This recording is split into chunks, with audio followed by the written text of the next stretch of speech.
جب رسول اللہ صلی اللہ علیہ وآلہ وسلم کے پاس جبریل امین یہ خبر لے کے آیا کہ اے اللہ کے رسول، آپ کو جو عالم ارواح میں دکھایا گیا تھا اس مطابق یہ سال آخری سال ہے، اگلے سال آپ اپنے اللہ سے ملاقات کریں گے۔ بس رسول اللہ نے جیسے ہی اس خبر کو سنا، آپ نے ایک اعلان کروایا کہ اس مرتبہ ہر کسی کو یہ خبر سنائی جائے کہ کوئی بھی اپنے گھر میں نہ بیٹھے، اس سال حج کو میں محمد خود چلوں گا۔ تاریخ نے لکھا 10 ہجری کا حج اس دور کا سب سے بڑا حج تھا۔ جس نے یہ خبر سنی وہ سب اپنے اہل و عیال کے ساتھ اللہ کے گھر کے قریب پہنچنے لگے۔ تمام اصحاب نے رسول اللہ کے ساتھ حج کیا اور پھر اصحاب رسول اور رسول خدا خود مکے سے مدینے کی طرف چلنے لگے۔ تاریخ نے لکھا جیسے ہی آپ غدیر خم تک پہنچے تو اللہ پاک نے جبریل کو اپنے محبوب کی طرف بھیجا اور یہ فرمایا تیرے خالق کا ارادہ ہے کہ پہنچا دے وہ پیغام جو ہم نے تم پہ لازم کیا۔ اگر آج یہ پیغام حق نہیں پہنچایا تو سمجھ لینا تم نے رسالت کا کوئی بھی کام انجام نہیں دیا۔ بس اللہ کے رسول نے یہ حکم نافذ کیا کہ جو اصحاب آگے چلے گئے ہیں ان کو بلایا جائے اور جو پیچھے رہ گئے ہیں ان کا انتظار کیا جائے، کیونکہ اللہ کی مرضی ہے کہ میں یہاں ایک خطبہ دوں۔ وادی غدیر ایک مرکز تھا، کیونکہ یہاں سے مدینے والے مدینے کی طرف رواں ہونے تھے اور دوسرے اصحاب اپنے اپنے گاؤں دیہات کو جانے تھے۔ تبھی اللہ نے اسی میدان کا انتخاب کیا۔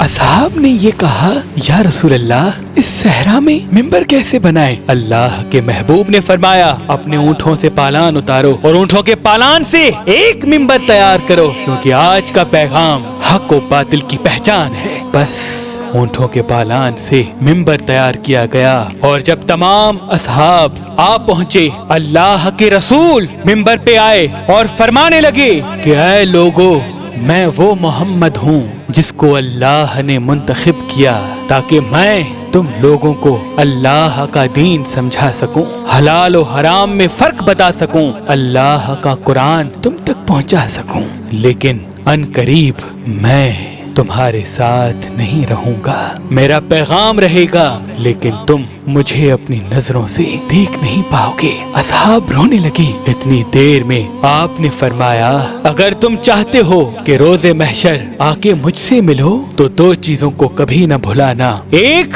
اللہ کی کتاب اور دوسری میری اہل بیت۔ اگر تم لوگوں نے قرآن اور اہل بیت کو ساتھ رکھا تو روز محشر حوض کوثر پہ مجھ سے ملو گے اور میں محمد تمہاری شفاعت کروں گا۔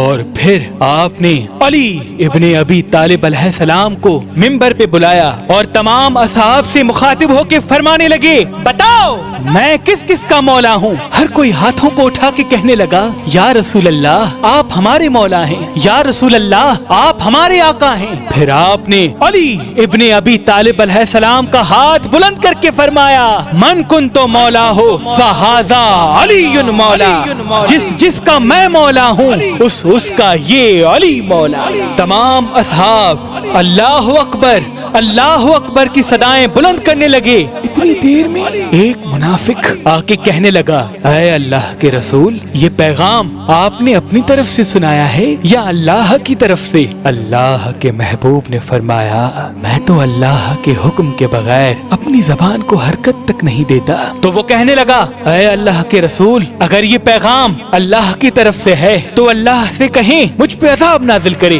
بس یہ کہنا تھا، اتنی دیر میں آسمان سے ایک پتھر اس منافق کے سر پہ لگا اور وہ منافق فی النار ہو گیا۔ اصحاب نے جیسے یہ منظر دیکھا علی مولا کی صدائیں بلند کرنے لگے اور اللہ کے رسول نے ہاتھوں کو اٹھا کے فرمایا اے اللہ جو اس علی کا دشمن وہ میرا دشمن اور جو میرا دشمن وہ اللہ کا دشمن، جو اس علی کا دوست وہ میرا دوست اور جو میرا دوست وہ اللہ کا دوست۔ اے اللہ اپنی رحمتیں برکتیں ان پہ نازل فرما جو اس علی سے پیار کریں، اے اللہ اس پہ لعنت کر جو اس علی سے دشمنی کرے۔ تاریخ نے لکھا ہر کوئی امام علی علیہ السلام کو مبارکباد دینے لگا۔ اللہ کے رسول نے ایک خیمہ نصب کیا اور تمام اصحاب کو یہ حکم دیا کہ ایک ایک صحابی آئے اور امام علی علیہ السلام کے ہاتھ پہ ہاتھ رکھ کر امام علی علیہ السلام کی سرداری کو قبول کرے۔ تاریخ نے تحریر کر دیا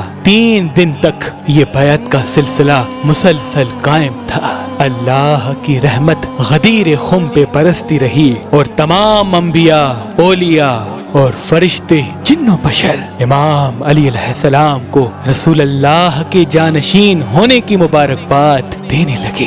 سلام ہو اللہ کے رسول پر، سلام ہو امام علی ابن ابی طالب علیہ السلام پر، سلام ہو ان مومنین پر جو امام علی علیہ السلام کو حق کا امام تسلیم کرتے ہیں، حق کا امام تسلیم کرتے ہیں۔